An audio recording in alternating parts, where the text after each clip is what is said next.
Bună ziua!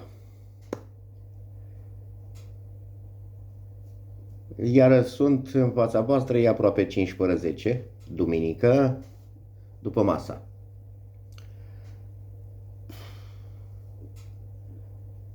De ce m-am hotărât să mă descarc din nou? Pe o parte sunt bucuros că urmează o negociere între Ucraina și Rusia. Și am folosit intenționat Ucraina și Rusia și nu Zelenski și Putin. Pentru că pentru mine Zelenski și Putin sunt două nume. Nu reprezintă nimic. Pe când în momentul când spun Ucraina, că e reprezentată de Zelenski, e Ucraina, nu? E o țară. Indiferent când a apărut, indiferent cum e din ce e formată și așa mai departe, astea sunt alte discuții. Accept discuția asta despre Ucraina ca și stat datorită poporului de acolo și datorită copiilor, care n-au nicio vină. Aștept și sper să se termine cât mai repede posibil. Depinde și de globaliști. Cât de mult și cu cine e Zelenski în direct. Cu cei din sistemul globalist. Cât are voie să facă și ce limite i s-au trasat actorului, care și-a făcut o grămadă de duble trase și folosite acum în perioada războiului, practic. Am spus și în celălalt videoclip, e imposibil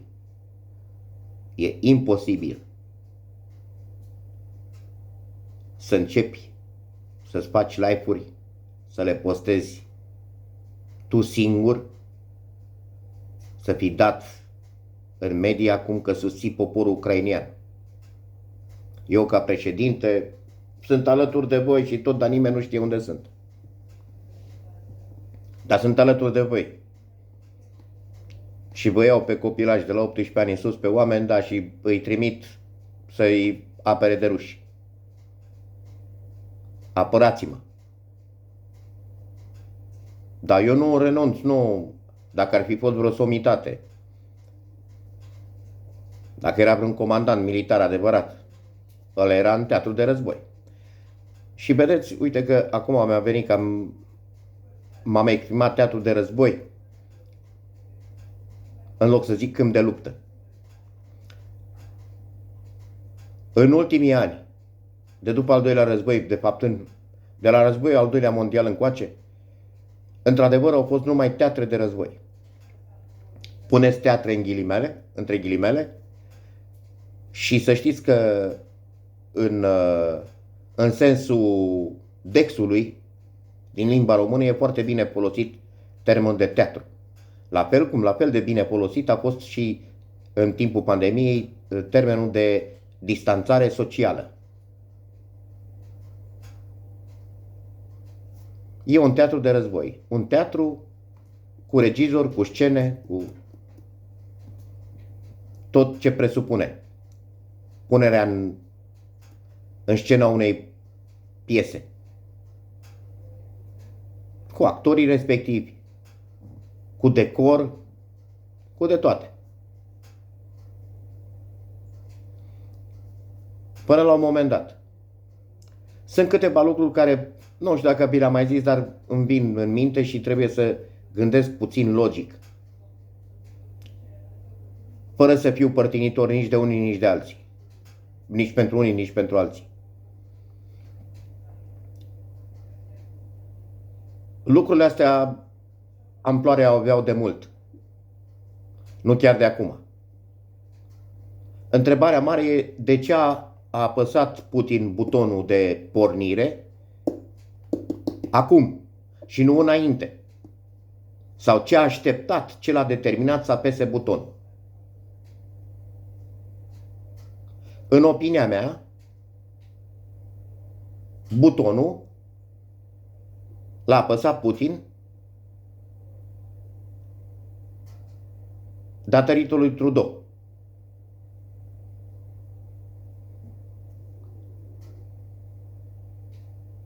Imediat cum a început Trudeau să-și dea rama pe față, să fie susținut de globaliști, să facă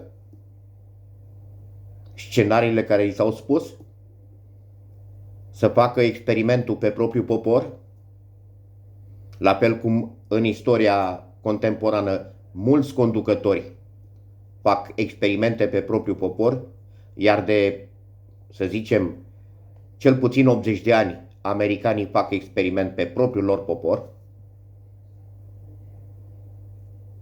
Putin a apăsat butonul de pornire. Da, discutăm. Am văzut o grămadă la televiziune, v-am spus că mă uit pe toate, cam în același timp, dau când pe unul, când pe altul, când pe celălalt, să văd cam cum se prezintă știrile, ca să-mi dau seama ce e real și ce e fals. Spre surprinderea mea, majoritatea erau false. Într-una ziceau că au murit 3 copii și nu mai știu ce, și în alta dădeau direct 33 de copii morți. Într-alta erau 3 copii decedați și 30 răniți, pe Doamne. Imagini folosite de acum 2 zile, aceleași imagini folosite și în alt text de aceiași prezentatori. Fiecare prezentator își exprimă la un moment dat părerea personală la televizor, la emisiunea pe care o prezintă. El e analist politic, el e de toate. Toate astea pe fondul invitațiilor pe care îi știm încă din timpul pandemiei. Da, e adevărat. După părerea mea, conflictul ăsta militar era necesar. Poate o să fiu înjurat, poate nu. Cu scuzele de rigoare la ceea ce se întâmplă în Ucraina și cu decese, clar. Amploarea au dat-o până la urmă șefii statelor respective, prin faptul că sunt în tabere diferite. N-am dat-o eu, așa că nu pot fi acuzat de nimic.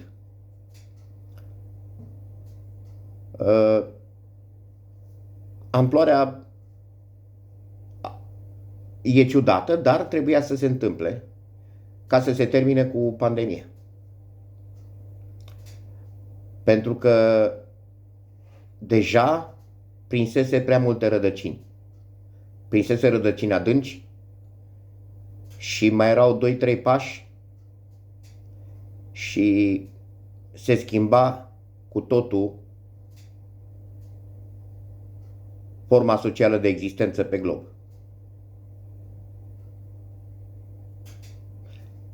Ce e deosebit față de alte dăți, am mai uitat și eu pe rețelele astea de socializare, la televiziuni, și am văzut, încă nu se vorbește mare lucru de China. Eu am spus în celelalte că, într-adevăr, China e foarte puternică, economic, nerecunoscută încă, dar toată lumea o lasă în pace. Eu am vorbit mai mult de China decât ăștia din televiziuni, decât americanii, decât europenii, decât toți. Tuturor le e frică de China, dar nu spun nimic. China a atins apogeul experimentului. Nu ni se spune, dar am mai văzut în postări. Ni se arătau așa câte bucățică cu bucățică câteodată, doar într-un anumit sens, și ne spuneau: trebuie să înțelegeți asta, uitați, vedeți, să înțelegeți așa. Nu.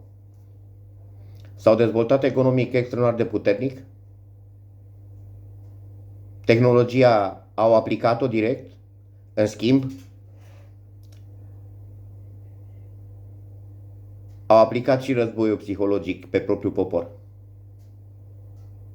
Efectele Nu ne le arată nimeni, din când în când le mai vedem scăpate de sub control în orașele mari, în conglomeratele mari și slavă Domnului că au. Și vedem roboței. Populația Chinei, în zona unde e super industrializată și, vezi, Doamne, societatea mileniului 2 sau 3, pardon, scuze, mileniului 3, e robotizată adevărat, adică nu mai gândesc. Deloc, n-au voie. Execută, sunt simpli executanți, se bucură la comandă, plâng la comandă, acceptă orice. Practic, nu mai au pic de personalitate particulară. Deloc. Iepa. Ăsta e motivul pentru care globaliștii nu zic nimic de China. De ce? Pentru că sunt înțeleși. În războiul lor dintre cele trei puteri, unde Europa se pretindea și ea pe a patra, vezi, Doamne, au hotărât să se termine cu Europa, să ne măcinăm între noi, să fim folosiți ca un vârf de lance. Momeala a fost indusă peste tot, cu trebuie să fiu cool, trebuie să fiu nu știu cum și așa trebuie să arate. Uite vedeta, uite cutare, vă dați seama, prin media. Toată lupta mare e prin media. Nu prin arme, prin media. De ce? Că acționează direct asupra creierului nostru, asupra noastră. De multe ori mai rău decât un glonț. Ei știu lucrul ăsta, l-au văzut pe propriile popoare, primii americani și pe urmă chinezii. Și asta e viața. Rușii și-au dat seama că nu sunt proști, indiferent ce zicem noi. Indiferent ce zicem noi. Rușii nu sunt proști. Am văzut la comentarii și la știri și peste tot, iar cu analiști, cu mereu aceiași. Uite, acum am uit la televizor și îl văd pe omul ăla pe care îl acuzam eu de înainte în alte clipuri. Că era mereu îmbrăcat militar. Cum îți permiți tu să rămâi îmbrăcat militar, mă? Să transmiți ba de acolo, ba din studio, ba... acum e civil. Și a revenit. E vorba de Costin Soare sau cum se numește ăla de la România TV. Cum îți permiți, măi mucosule, când tu n-ai pus mâna pe o armă în viața vieților tale? Nici măcar pe o piatră sau pe un băț să te aperi vreodată. Dar vedeți cum e. Impactul, primul contact care îl avem, asta face parte din, cum să spun, din psihologie. V-am mai spus și vă repet, în armată se numește psihopedagogie. Pentru că ai de lucru cu oameni și trebuie să-i cunoști foarte bine. Nu poți să-l pun pe Einstein să fie ofițer, să conducă un pluton, o companie, un batalion. Nu. În situații unde viața ți-e pusă în joc. De asta copiii aia la 21-22 de ani, cum eram noi când ieșeam, sau când ieșeau direct ofițeri, răspundeau cu capul, indiferent ce se întâmpla, de toți cei 24-25 de inci din subordine. Înțelegeți? Se acționează. Te-au lovit direct în creier. E o armă foarte puternică. Și atunci spiritul tău nu mai e același.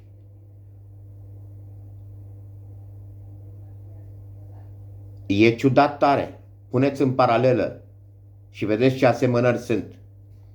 Între un videoclip postat de un influencer, când vrea să vândă ceva, să-ți prezinte ceva, habar n-am. Dar o vrăjală și videoclipul făcut de Zelenski. Când vrea să insufle poporului încredere și patriotism.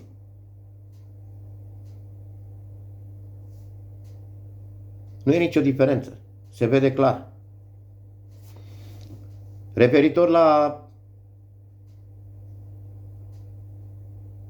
război, vezi, Doamne, război între ghilimele. V-am mai spus și vă repet, trebuie să gândim din nou.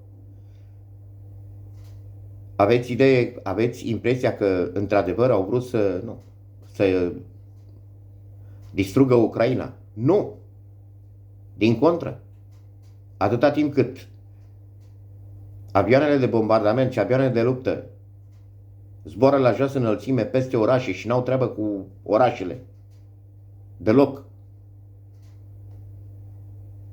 asta înseamnă că vreau să distrug țara? Nu. Au avut treabă cu unitățile militare. Despre asta e vorba. Sunt postări și vedeți, luați toate discursurile lui Putin. Nu că aș fi rusofil, stați cu minți. Dar la rece, fără supărare, trebuie să stau să analizez bine și să mă uit, chiar dacă e dușmanul meu sau nu, indiferent că mi-e prieten sau că mi-e dușman, trebuie să mă uit și să-l analizez, să vedem cât îți duce bibilica, dacă e prost, dacă e deștept, ce știe, ce cunoaște, de ce e în stare. Așa se analizează un om. Iar din analiza mea făcută, din tot ceea ce am văzut despre Putin în anii ăștia, că asta e, n-am ajuns la concluzia că Putin e un om prost. Deloc. Chiar din contră. Chiar din contră. În schimb, același lucru nu pot să spun despre Biden. Mai repede despre Trump decât despre Biden. Indiferent ce se crede, trebuie să spun adevărul. Indiferent că sunt pro-Trump, anti-Biden, pro-rus, anti-nu știu ce, nu. Nu. E o realitate. Că îmi convine, că nu-mi convine. Asta e partea a doua. Așa trebuie să gândim fiecare. La rece. Și să ne uităm puțin de sus, la nivel mondial, că acum nu mai e o discuție între România și Republica Moldova sau și Uniunea Sovietică. Ca înainte. Nu. Deloc. Acum totul e la nivel global. De ce? Tentaculele sunt băgate până mai mult decât trebuie. E foarte simplu. Ucraina a fost zăpăcită și,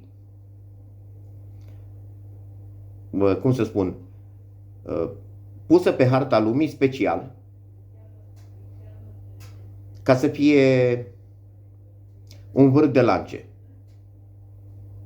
pentru ruși, împotriva rușilor, susținută de Occident, în adevăratul sens al cuvântului.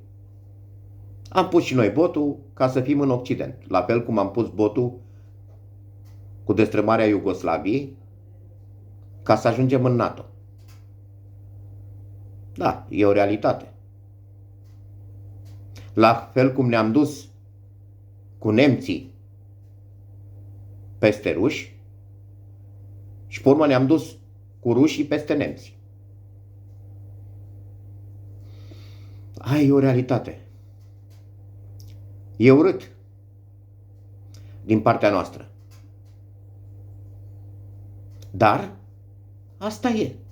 Deci așa cum ne asumăm noi chestia asta, indiferent că unii o dau de bună, alții o dau de rea, trebuie să ne asumăm. Așa trebuie să ne asumăm și acum poziția noastră, care e minusculă. În schimb, nouă ne place să ne dăm mari. Și culmea e că nu ne dăm mari cu alții. Ne dăm mari în interiorul nostru, politicienii se dau mari în fața noastră. Metode sunt o grămadă, folosind tot arsenalul din dotare. Mă refer la politicieni. Absolut tot arsenalul din dotare, politicienii îl folosesc împotriva poporului român. și a nației române. Ăsta este adevărul. Au început din 90 și au pus botul și au fost educați și învățați ce să facă. Li s-au creat anumite, li s-au spus din start și pe urmă li s-au creat anumite facilități, anumite coridoare prin care poate fi erudată legea, prin care pot fi ascunși bani, primiți bani și așa mai departe. Și au luat ființă o grămadă de ONG-uri, dintre ele o parte bune și o parte săgeți. Și întotdeauna trebuie ca să aibă acoperire, trebuie să-ți arate pe cei care fac bine. Iar celelalte care apără anumite interese sunt ținute mai deoparte. Cum zici ceva? Nu, păi uite, ăla e pentru copiii care sunt bolnavi. Doamne ferește, pentru copiii care sunt cu dizabilități și pentru astea. Dar pe lângă, în bază la aceeași legislație, sunt făcute și altele. Și culmea sunt ONG-uri care controlează, cum ar veni, îți controlează informația pe care poți să o dai populației. Și modul cum ajunge informația la populație. De educație civică, de nu mai știu ce, de toți. Educație civică. Păi nu se face la școală. Pentru ce să facă ONG-uri? Vedeți, aici e buba. Acum, am zis ceva de China. China e în vârful experimentului globalismului, așteaptă să vadă cum se ceartă ăștia, cum se termină. La promisiunea probabil a globaliștilor americani, urmează să se implementeze pe tot globul. Să sperăm că nu se poate. Atât despre China. Hai să vorbim și despre America. V-am mai spus și înainte să nu trăiți cu impresia că America e economic extraordinar. Nu. Ați uitat că acum vreo 2-3 luni de zile, în ultimele 2 ore, a semnat Biden nu știu ce ca să nu intre Statele Unite în recesiune, în faliment sau cum se numea, recesiune. Într-o cădere economică precunoscută. Și a semnat înainte cu 2 ore. Nu știu care sunt formalitățile exacte, dar cam ăsta era sensul. Trăiți cu impresia că America e extraordinară? E fals. Ne uităm doar la filme ca înainte, în anii 80. Vedem doar filmele și tot ce vor ei să vedem. Realitatea e cu totul alta. Uitați-vă pe YouTube, căutați pe YouTube și pe internet. De exemplu, Detroit astăzi, LA astăzi. Mai circulă pe YouTube. Și vedeți cum stau. Vedeți ce se întâmplă acolo cu societatea, cu populația. Vedeți că stau pe străzi, în corturi. În LA, la Hollywood. Vedeți câte industrii s-au închis. Cât sunt șomeri, ce rata șomajului au acum. Vedeți ce se întâmplă. Și atunci veți realiza imediat care e cum gândesc ei.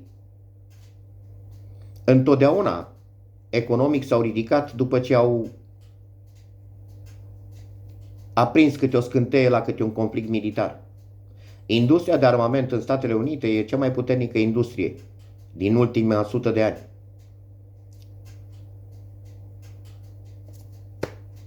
Când nu mai au ce face, au nevoie de industrie să vândă, să facă, să dreagă, piață de desfacere.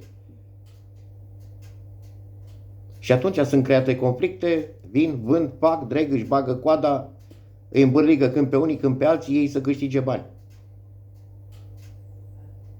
Au câștigat bani enorm de mulți cei care erau în farma.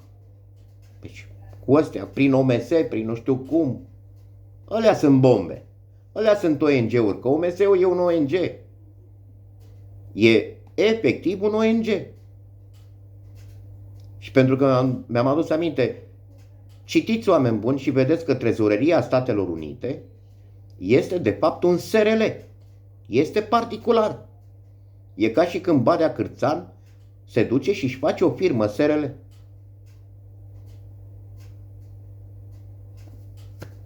Nu e a statului propriu-zis. E un SRL, unde tocmai cei de la Davos sunt acționari. E al lor. La fel și în 2007-2008 au retras masa monetară și a avut loc un declin economic mondial. Nu mai erau banii aia care erau pe hârtii. Nu erau. În realitate nu erau. M-a surprins acum când m-am uitat și l-am văzut pe Cosmin Gușă și sunt convins că nu minte. E normal. America și-a tipărit banii. E singura țară care își tipărește singură banii. Nu știu, poate mai sunt și altele, habar n-am. Dar știu clar că Statele Unite își tipăresc singure banii. Și am înțeles că în ultimii 2 ani de zile și-au tipărit o masă imensă monetară și pe piața mondială au circulat 80 de trilioane de dolari ca masă monetară. I-au tipărit și le-au dat drumul în circuit. Și acum fac de ajung tot la ei. E foarte simplu. E ca și când îți dau bani împrumut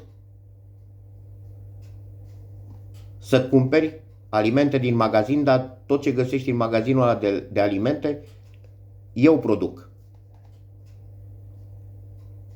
Și ca să nu-ți dau efectiv mâncarea gratis, ți-o vând, îți dau bani, te duci și cumperi. Dar tu nu știi că ăla e magazinul meu. Și afli după 2 ani, 3 ani după ce mi-ai dat banii înapoi. Că de fapt ăla era magazinul meu. Și stai și te gândești, uite bă, păi nu era mai bine să-mi dai direct alimente? Că îți dădeam banii după aceea. Nu, bani. De ce? Că pentru bani pot să ajung în instanță. Dacă îți dădeam doar alimente, nu puteam să ajung în instanță, nu te puteam lua la nivel mondial să te judec, să te îmbârlig. Despre asta e vorba. Deci America nu e chiar ceea ce credem noi. Cu pandemia au investit o grămadă de bani din 80 de triliarde, vă dați seama. Soros și-a făcut treaba. În toată Europa, unde sunt oamenii puși, din 90 încoace au ajuns foarte mulți, la noi au ajuns și prim-ministri și președinți și, dacă la noi, da pe în altele.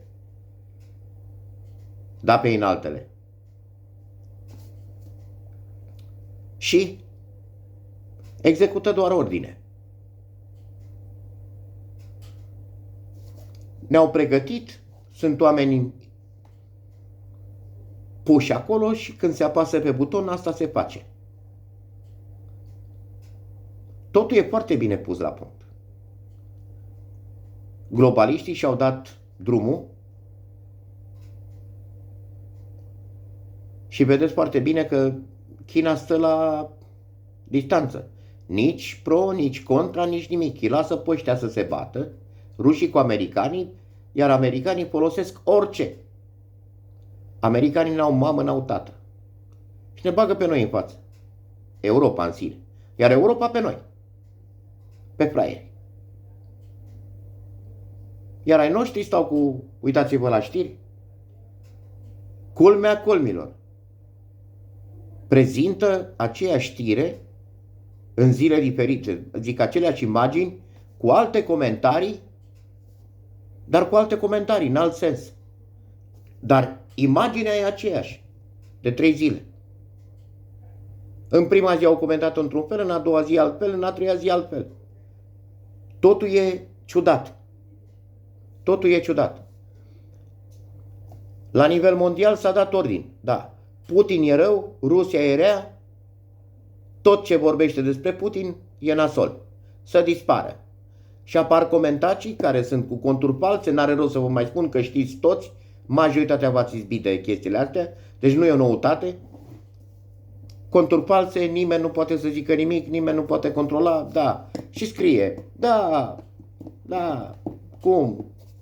Și te uiți pe profilul lui, e pe lângă, e minciună. Și atunci, când trăim de atâta timp într-o minciună, când ne bazăm doar pe minciună, cum mai putem lua hotărâri adevărate și corecte? Cum? Spuneți-mi voi cum. Să mă declar cu cine? Trebuie neapărat să mă declar eu cu ăla, cu ălălaltul, cu celălaltul. Nu. Trebuie doar să stau să gândesc și fac a 10.000-a oară rugămintea. Că trebuie să gândim logic, indiferent de valoarea noastră, indiferent de poziția noastră în societate. Fiecare dintre noi trebuie să gândim logic. Singura armă care ne poate scoate dintr-un rahat, indiferent ce se întâmplă, e gândirea logică și stabilirea scopului. V-am mai spus că poți să-l iei pe Einstein. Nu poate fi contestată inteligența lui, dar poate fi folosită inteligența asta și în rău și în bine. Vezi energie nucleară la centrale nucleare și vezi arma atomică. E același principiu folosit în rău și în bine.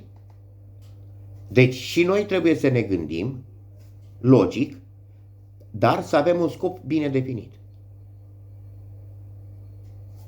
În sensul ăla să gândim. Ori nouă ni se schimbă sensul de gândire. În ultima perioadă nu mai ai nevoie de gândire. Prima oară ne-a spus să gândim și pe urmă au început să ne taie din gândirea asta tot câte puțin, până când au ajuns să ni se ceară să nu mai gândim deloc, că au ei grijă de noi. Și să fim convinși că ne vor binele. Și vedem care e binele. Vedem care a fost binele. Ieși din casă între ora și ora, ai voie să mergi la Buda din fundul curții între ora și ora, poți să intri în magazin să cumperi doar aia și aia, nu poți să te uiți în stânga sau în dreapta, nu poți să vorbești, distanțare socială. N-ai voie să comunici decât prin Facebook, care e controlat. Deci, control total. Asta e o realitate. La ora actuală se lucra, dacă nu intervenea Putin, deocamdată s-au cam oprit, cu scoaterea totală a masei monetare. Practic să nu mai existe bani cash în mână. Adică lucrez și îmi dai banul. Nu. Și atunci nu mai am satisfacția muncii ca om. Îți muncesc și nu văd nimic în palmă. Eventual să mă duc repede la un bancomat să-mi verific cardul. Iar dacă până la bancomat îi se pare unuia din instituțiile de forță că m-am uitat mai câși la el sau ceva, anunță și mi se blochează contul. Vezi legea marțială din Canada. Acum ați înțeles? E foarte simplu. E cât se poate de simplu. Uitați la nivel macro cum lucrează țările occidentale. Ne-am supărat și îți tăiem aia și aia. Dar cum poți să-mi tai tu? Îți tai și activitatea băncilor, îți tai și aia și aia. Păi bine, dar cine e activitatea asta a băncilor? Păi da, dar asta trece toată pe la noi. La fel ca și OMS-ul. Medicul nu poate să îți prescrie medicament de care crede el de cuvință și ce e și cum crede să te facă bine, dacă medicamentul respectiv nu face parte dintr-un protocol și dintr-o listă care e acceptată de OMS. Dacă nu e și nu-l găsește, cu toate că îți face, știe medicul bine că îți face, te face sănătos, nu poate să ți-l dea. Și gândiți-vă că OMS-ul e un SRL. E doar o organizație la obrăjeală, n-are voie să dea ordine, să accepte ordine, eventual să-ți facă o propunere, să analizeze o situație și așa. Și totuși toată lumea o acceptă. Dar se știe că n-are voie. Dar lumea o acceptă. În halul ăsta am ajuns. Apogeul îl atingeau, dar la fel cum v-am mai spus, vă repet, cui pe cui să scoate. E nevoie de conflict militar ca să se anuleze pandemia. Ați văzut, au dat la știri, așa printre gingii mai arată ce se întâmplă acum în București. Deci practic București nu mai există, România nu mai există. Noi, ca popor, ce facem în țară, ce se întâmplă la noi, nu mai e important pentru ăștia. Preferă să repete la infinit aceleași măgării și aceleași minciuni decât să arate ce se întâmplă în București și ce se întâmplă cu poporul român. Iar printre gingii l-au dat pe ăștia care erau la manifestații în București, cum că a venit jandarmeria și a zis puneți masca. Că dacă nu, nu știu cum, sunteți mai mulți de 100. Hai să mor tu. Hai să mor tu. Deci dați-vă seama. Aceleași autorități pe o parte spun, nu contează, vin, fac, trecem, nici nu interesează când, cum și ce. Acum nu mai trebuie să fie toți vaccinați? Vă întreb, nu mai e starea aia de alertă? Nu mai pot să o prelungească, nici să o dea, care însemna ca să nu mai respecte ce hotărăște NATO și să nu mai dăm bine. Și atunci vor trebui să renunțe, au renunțat, nu mai cere nimic. În schimb, pentru noi, acum realizăm că au fost 2 ani de prosteală, de fapt și de drept. Iar încrederea noastră, părerea mea personală, eu vorbesc pentru mine, niciun fel de încredere. Ei sunt executanți de ordine, știau că e prosteală și totuși o făceau. Dacă îi întrebai, nu știu, domne, așa trebuie. Așa trebuie, n-avem ce face. Și gata. Cu ocazia asta a conflictului militar, să sperăm că se termină, se termină cu pandemia. Cine suferă cel mai mult? Globaliștii. V-am mai spus și tura trecută? Să nu trăiesc, sau, nu știu, părerea voastră. Urmează să fie judecați. La fel cum ei cer. Cum ai îndrăznit să zici ceva, da, judecat, cum îi cereți lui Putin, dat pentru genocid, pentru cutare, pentru ce-au făcut. Păi și NATO ce-au făcut în Iugoslavie? Ce-au făcut, mă, pentru Kosovo? Câte sute de mii de morți au fost? Sute de mii de morți. De toate felurile, nu ca acum.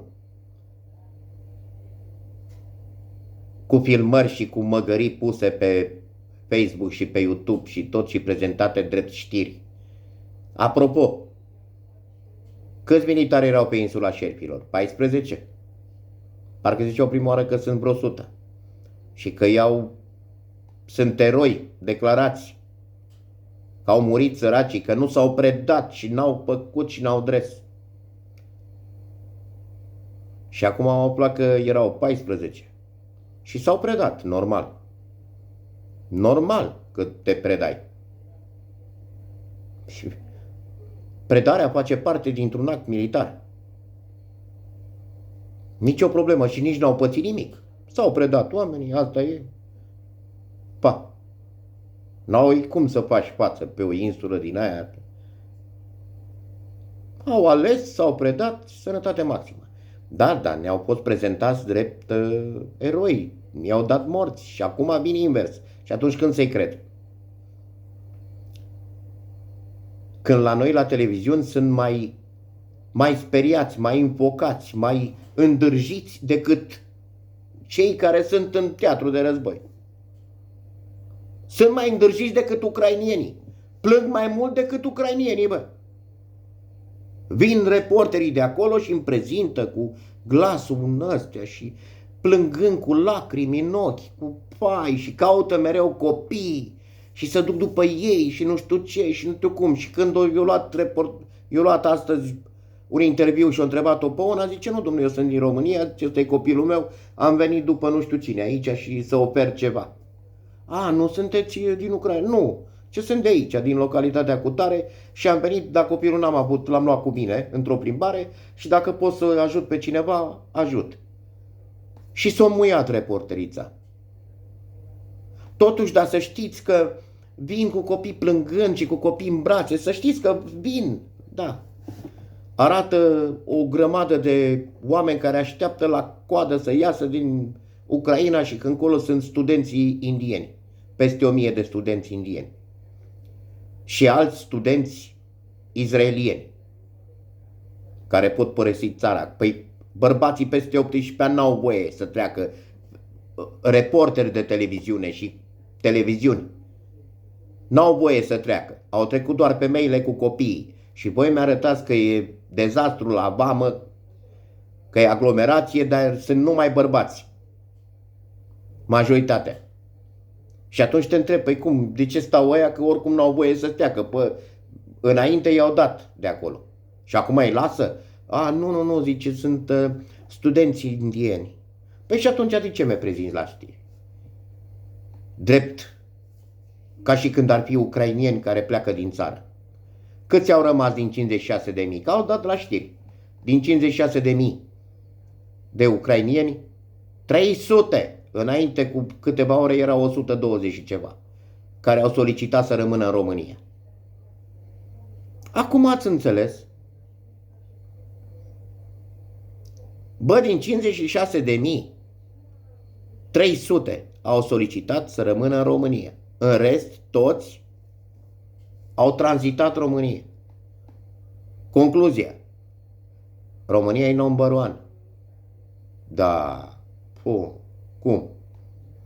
Și ce e culmea, am auzit acum de curând, comunicat de la ucrainieni, de la actorul lui Pește Prăjit și guvernul celălalt de la alt actor, culmea, amândoi de aceeași origine, cetățenii ucrainieni, dar de origine aceeași, mulțumesc statului român, în sfârșit își aduc aminte, pentru nu mai știu ce și pentru faptul că au garantat granițele și au recunoscut granițele Ucrainei ca atare și că. Adică ne-au spus că ăștia au zis înainte, da, și Iohannis și președintele și guvernul și armata și toți au recunoscut și uitați. Și acum realizăm ce au recunoscut ăștia. Granițele alea sunt, care Bucovina de Nord, care Basarabia, care...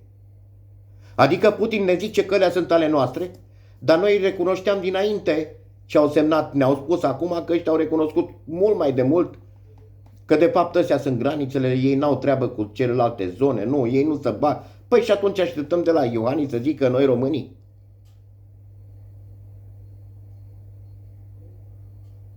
Poporul, da, te înclin. V-am spus în celălalt videoclip, nu mai vreau că nu mi-e bine și nu vreau să fac prostii, dar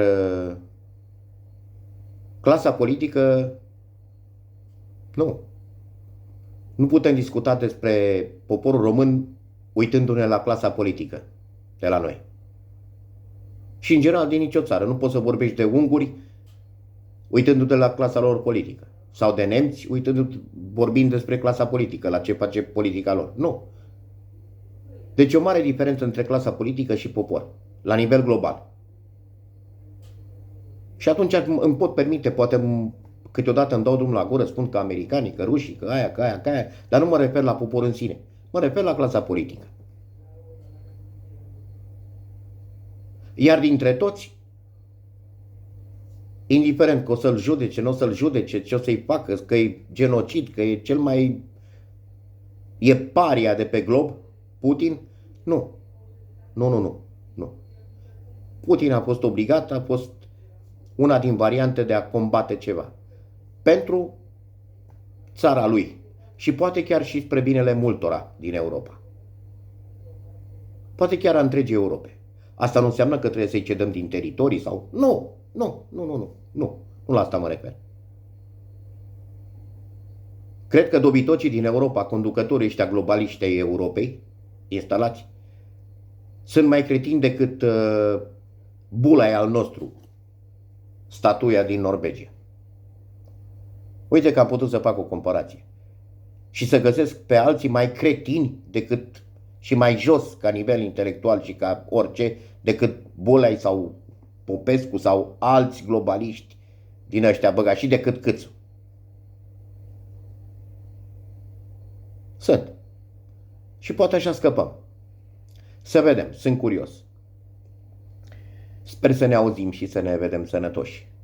Și nu o să murim noi de foame. Cum zicem la noi aici în zonă, dacă am o târ de pită și slănină și o ceapă, îmi ajunge. Îmi ajunge, nu mor de foame. Un cartof, tot, nu mor. Dau din mâini, am. Nu dau din mâini, lucrez de acasă, să-mi fiu ploii. Ce-ar fi să fac armata pe care o solicită, să te duci, să faci, să dregi? Vă dați seama dacă ucrainienii ar veni și ar zice, dom'le, nu, îmi pare rău, nu sunt vaccinat, nu-i nimic că lupți de acasă. Nu? Așa se facă și la noi. Am dat lege, gata, toată lumea de la 18 ani la 55 de ani la răzbel, te-am încadrat, te-am încorporat. Aoleu, dar nu ești vaccinat? Nu. Lucrezi de acasă. Și gata. Doamne ajută!